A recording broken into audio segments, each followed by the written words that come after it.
तुरंत एक आपात बैठक बुलाई।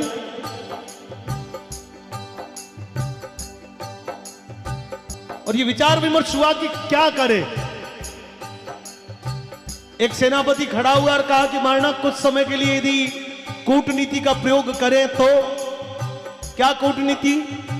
बोले दुश्मन बहुत शक्तिशाली है, दुश्मन को रोकना बड़ा आवश्यक है, और दुश्मन को रोकने के लिए मात्र एक ही उपाय हमारे पास आज है, क्योंकि न तो हमारे पास सेना है, न शस्त्र है, न अस्त्र है, और सिर्फ एक उपाय से हम इस दुविधा से निकल सकते हैं कि कुछ समय के लिए महाराणा, कुछ समय के लिए अकबर को भरमाने के लिए एक झूठा पत्र लिख दो।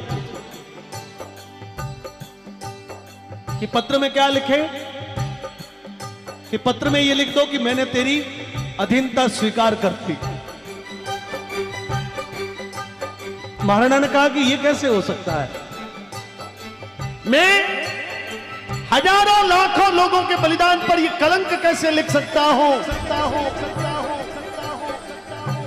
ये अरावली की पहाड़ियां, ये चित्तौड़ का किला मुझे देख रहा है, ये चेतक का बलिदान, ये हल्दी घाटी की पहाड़ियां, खाइयां, गहराइयां मुझे देख रही है, ये हिंदवा सूर्य, ये भगवा रंग, ये ध्वज मुझे देख रहा। मैं पन्नाधाय के बलिदान के उस के ऊपर ये कलंक कैसे लिख सकता हूं? राणा पुंजा, महाराणा झाला, मानसिंह और पद्मावती रानी के उस जौहर पर मैं ये कलंक कैसे लिख सकता हूं?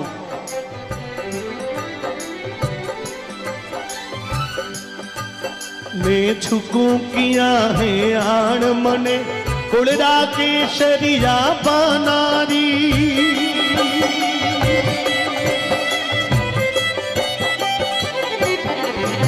मैं झुकू किया है आण मने कुड़रा के शरिया बनारी। हूँ बुझू किया हूँ शेष लपट आजादी दे परवाना।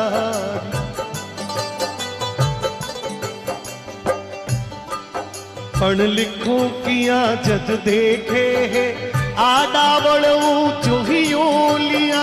चित्तौड़ खड़ो है मगरा में विकराल भूत सीलिया। विकराल भूत सीलिया। ये चित्तौड़ देख रहा मैं कैसे लिख सकता हूं? जाओ, ये नहीं हो सकता। लेकिन तभी बिलबिलाते हुए बालक अमर सिंह को महाराणा प्रताप देखते हैं। राणा का हृदय, राणा का दिल जो है वो टूट जाता है, और पहाड़ियों में से जैसे गंगा धार निकलती वैसे ही राणा के आंखों में से आंसुओं की लड़ी छूट पड़ी कि क्या करूं। वेदना, व्यथा और व्यथित जीवन का वो घोर पाप, वो घोर क्षण महाराणा प्रताप कैसे जी रहे हैं वो तो उनका मन जानता है कि मैं क्या करूं। लाचार विवश महाराणा।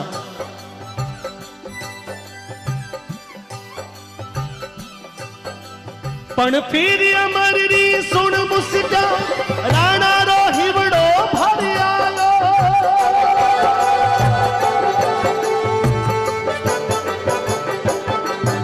पण फिर अमररी सुन मुस्का राणा रो हिवड़ो भर आयो। मैं मानू हूं दिल्ली से तने सम्राट संदेशो भिजवायो।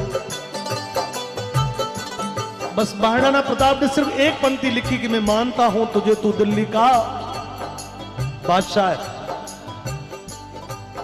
ये नहीं लिखा कि मैं तेरा अधीन हूं। एक लैंग्वेज बना के, एक भाषा लिखकर उसमें नीचे लिख दिया कि मैं मानता हूं कि तू दिल्ली का बादशाह है, लेकिन मेवाड़ का बादशाह नहीं है। मेवाड़ का बादशाह तो एक लिंगनाथ महादेव ही हो सकता है। मेवाड़ का बादशाह और कोई नहीं हो सकता। अकबर ने जब वो पत्र पढ़ा तो अकबर के मन में ये आया कि शायद हिमालय पिघल गया। सूर्य जो है वो सदा के लिए शीतल हो गया है, क्योंकि अकबर जानता था कि हिमालय नदी में, नदी जो है वो वापस हिमालय की गोद में समा सकती है। नर्मदा नदी अमरकंटक में वापस समा सकती है। सूर्य पूर्व की जगह पश्चिम में उग सकता है, पर राणा का स्वाभिमान डोल नहीं सकता। ये बात अकबर बहुत अच्छे से जानता था।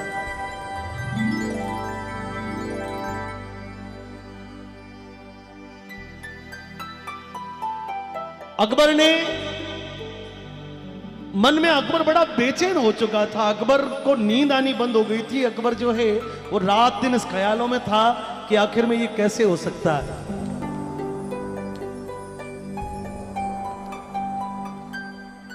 दो चार दिन अकबर उस चिंता में रहा, आया ही नहीं, लोगों से मिला ही नहीं। अकबर के मन में ये तीर जैसे प्रश्न चल रहे कि महाराणा का स्वाभिमान कभी डोल नहीं सकता, लेकिन ये कैसे डोला? क्या ये कोई मेरे खिलाफ षड्यंत्र है? क्या ये कोई मुझे भरमाने के लिए कोई ये किसी षड्यंत्रकारी का ये कोई षड्यंत्र है? अकबर किसी भी हालत में उस पत्र की सच्चाई जानना चाहता था, और ये सच्चाई बताने वाला सिर्फ एक व्यक्ति था जो राजस्थान के बीकानेर में रहता था, क्योंकि वो व्यक्ति जो है महाराणा प्रताप का सबसे प्रिय भगत था। अकबर ने बीकानेर समाचार भेजा, और बीकानेर के शेर रणबंका राठौड़ पृथ्वीराज सिंह को जो वो पत्र मिला, तो वो पृथ्वीराज सिंह रातों ही रात घोड़े पे आरूढ़ होकर दिल्ली की ओर चले, और प्रभात होने से पहले दिल्ली पहुंच गए। भरी कचेरी में खड़ा करके महाराणा का वो जो पत्र है, वो पत्र अकबर ने पृथ्वीराज के हाथों में थमाते हुए कहा कि पृथ्वीराज, मर डूब चलू भर पानी में, झूठा ही गाल बजावे हो।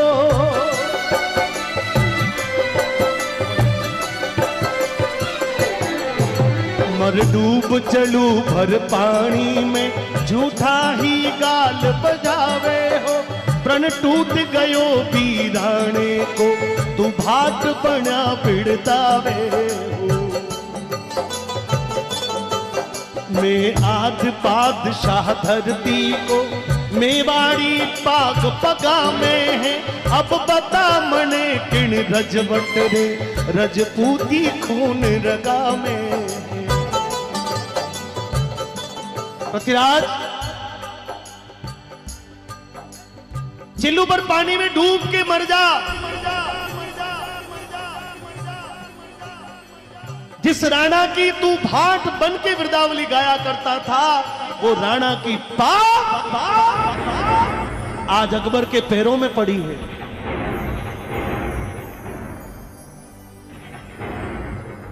और मैं देखता हूं कि तू अपनी मूंछों को अब कैसे मोड़ता है। तेरा स्वाभिमान राणा था, और तेरा स्वाभिमान आज अकबर के पैरों में पड़ा।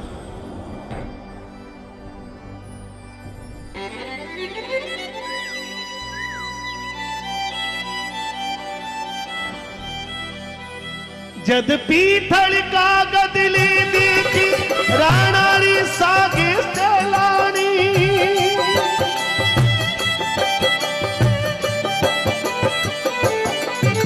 जद पीतल का बदले देखी, राणारी सागे चलानी।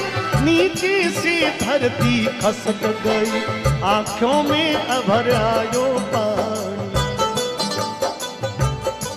पृथ्वीराज, पत्र पढ़ते पढ़ते पृथ्वीराज का कलेजा कांपने लगा। दोस्तों,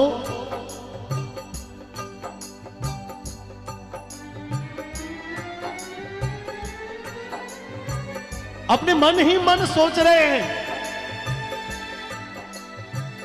कि ये नहीं हो सकता, ये हो ही नहीं सकता, ये कभी नहीं हो सकता। मेरा राणा, मेरा राणा, मेरे राणा की कभी आन बान शान कम नहीं हो सकती।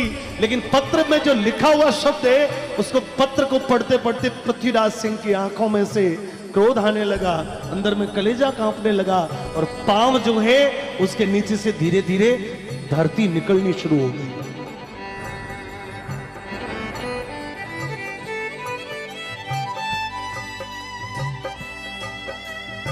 लेकिन वो जानता था कि इस क्षण इस क्षण क्या करना चाहिए? यदि मैं कह दूं कि ठीक है जांपना ये पत्र सही है, तो हिंदुआ सूर्य का कलंक जो है वो माथे पर लगा जाएगा, हजारों लोगों का बलिदान व्यर्थ चला जाएगा। लेकिन एक शेर है, चारों तरफ लोग हैं, एक शेर को जवाब देना है 30 सेकंड में।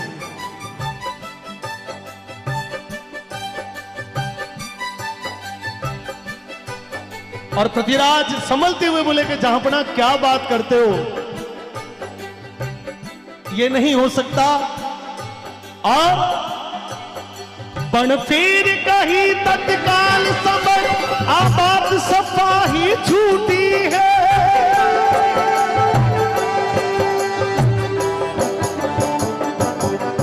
पण फेर कही तत्काल समझ आ बात सफा ही झूठी है।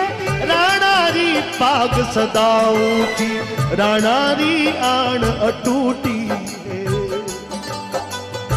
हे धापना, ये नहीं हो सकता। अकबर ने कहा कि पत्र में तो यही लिखा हुआ है और तू बोल रहा है कि ये नहीं हो सकता। अकबर ने बड़ी चतुराई से पृथ्वीराज को घेरने का प्रयत्न किया, लेकिन पृथ्वीराज तो शेर था, उसको मां भवानी की कृपा थी, वो करणी माता का भक्त था। बोले जांपना आप हुक्म करें तो मैं इस पत्र की सच्चाई जान लूं। ताली बजाओ एक बार सुनील जी के लिए। पृथ्वीराज ने पत्र लिखा और पत्र में लिखा कि हे राणा, मैं आज सुनी है ना हरियो, साया रे सागे सोवेलो।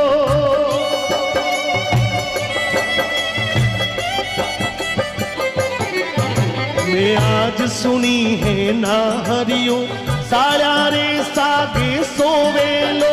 मैं आज सुनी है सूरजड़ो, बादल री ओता खोवेलो। मैं आज सुनी है चातकड़ो, धरती को पानी पीवेलो। मैं आज सुनी है हाथीड़ो, कुकर री जूना जीवेलो। राणा राणा राणा,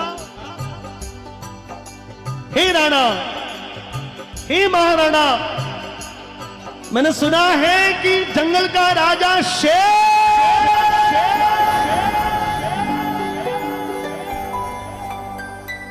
अब बकरियों के बाड़े में रहेगा।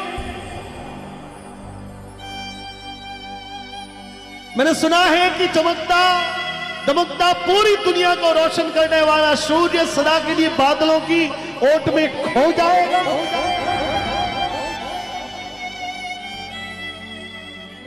मैंने सुना है कि चातक भी अब धरती का पिया पड़ा हुआ पानी पिएगा। और मैंने सुना है कि मदमस्त हाथी अब कुत्तों के साथ में रहेगा। हे राणा, मैंने सुना है कि आपके होते हुए ये रजपूती विधवा हो जाएगी।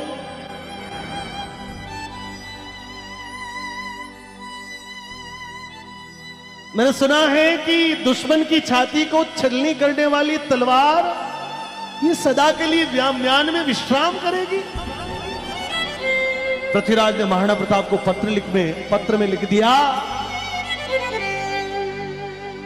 मैं आज सुनी है थारे तका, अब डांड हवेली रजपूती।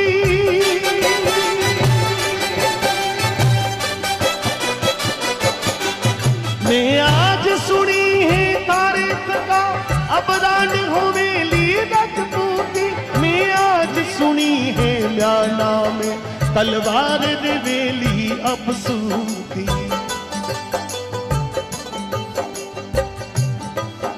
ओ मारो हिवड़ो कांपे है, ओ मारो हिवड़ो कांपे है। मूछारी मोड़ मरोड़ गई, पीथल राणा ने लिख भेजो, आ बात कथा तक गिना सही। अकबर बड़ा खुश हो रहा था लेकिन पृथ्वीराज ने चुपके से पत्र में लिखा कि राणा मैं क्या समझूं इस बात को, कितना सही मानो क्या मानो, मुझे जवाब लिखना। दूत पत्र लेकर मेवाड़ के जंगलों में आए। आधी रात को महाराणा प्रताप को जगाया। महाराणा प्रताप ने जब वो पत्र पढ़ा तो आधी रात को वो हिंदवा सूर्य अपने बिस्तर से खड़ा हो उठा।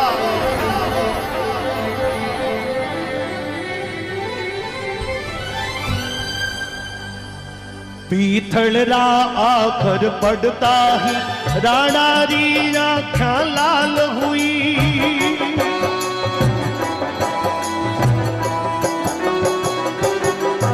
पीथलरा आखर सुनता ही राणा री आँखां लाल हुई। धिक्कार मने में कायर हो नाहर री एक तत्काल हुई। और पत्र के जवाब में महाराणा ने कहा कि पृथ्वीराज तू भूख मरो या प्यास मरो मेवाड़ धरा आजाद रहे।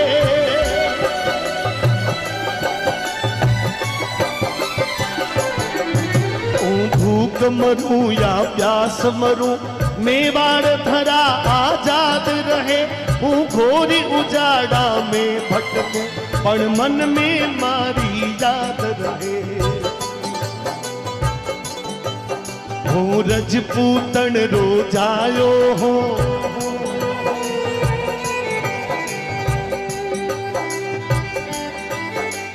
रजपूतन रोजायो हो। रजपूती कर्ज चुकाऊं लो ओ शीश पड़े पर पाग नहीं दिल्ली को मान घटाओ लो। मैं एक रजपूतन शेरनी का बेटा हो, माता जयवंती का पुत्र हो। हे पृथ्वीराज अपनी मूंछों को मुगलों के सामने कभी नीची मत होने देना। लोही की नदी बहा दूंगा लेकिन तुम अपने मामले में अड़िग रहना।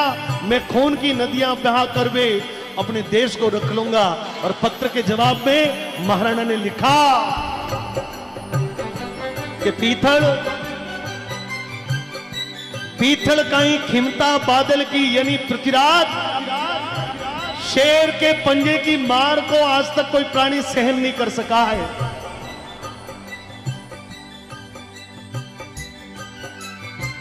धरती पर पड़े पानी पीने की चाहत की बात सुनी नहीं है। राखो थी मूंछाए डोरी लोहीरी नदी बहा दूला।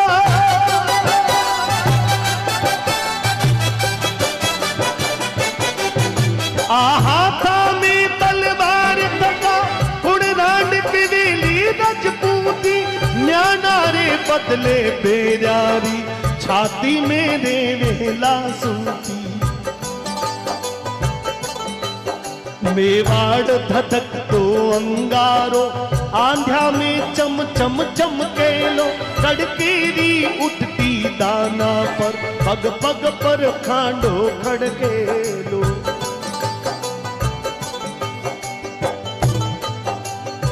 और राखो थे मूंछाए जोड़ी लोहीरी नदी बहा दूला। हूँ अथक लड़ूला अकबर सू उजड़ो मेवाड़ बसा दूला। और अंत में बहुत ध्यान से सुनना कि क्या शब्द है। जद राणा रो संदेश गयो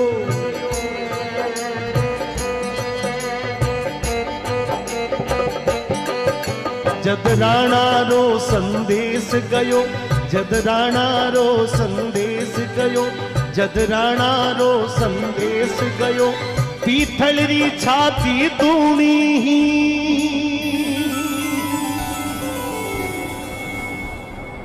हिंदवाणो सूरज चमके हो अकबर री दुनिया सुनी। हिंदवाणो सूरज चमके हो अकबर री दुनिया सुनी। हिंदवाणो सूरज चमके हो अकबर री दुनिया सुनी।